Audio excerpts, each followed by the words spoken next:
Do you think that the days of impressions and CPMs and click-through rates and measuring those kinds of superficial metrics, are those behind us, or will they become behind us? What do you think?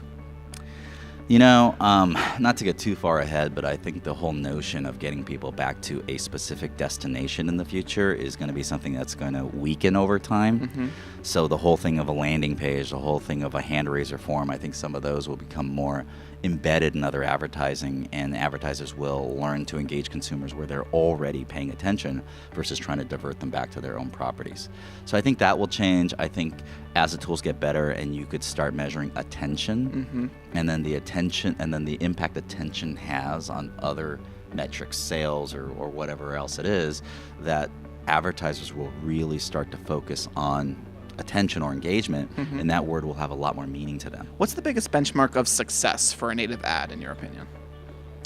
For us, it's engagement. So how many Engagement? people read it and how long did they read it? If they got to the page, if you got an obscene number of people clicking on your headline to read the article, yet they stayed on for 4 seconds, and it's a 400-word article or it's a slideshow of 12 images, Yeah. obviously didn't drive any real engagement. You weren't contextually relevant to that audience.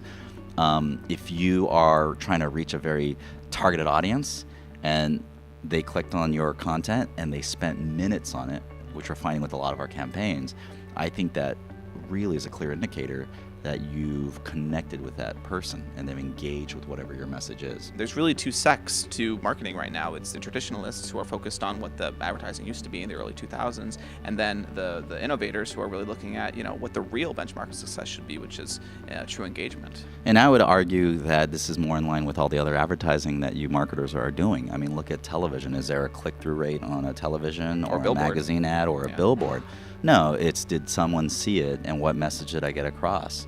And so that, I think, that shows that Native is really actually putting digital more in line with other brand advertising, and that because banners have gone the route of the click-through rate so much, that it really hasn't fulfilled the promise. Plus, it is a unit that competes for the user's attention versus is a part of the attention stream, like Native is. Business leaders got so excited when they actually found a way that they could measure their ads via clicks and impressions initially when this all started. But now like you said, it's getting back to the idea that you don't have to have a click if they're staying and they're reading your thing for minutes. That's what it's all about. Viewability, attention time. Yeah. I think we're in an attention-based economy, and that's going to be the currency that we're going to measure success by. Excellent, interesting.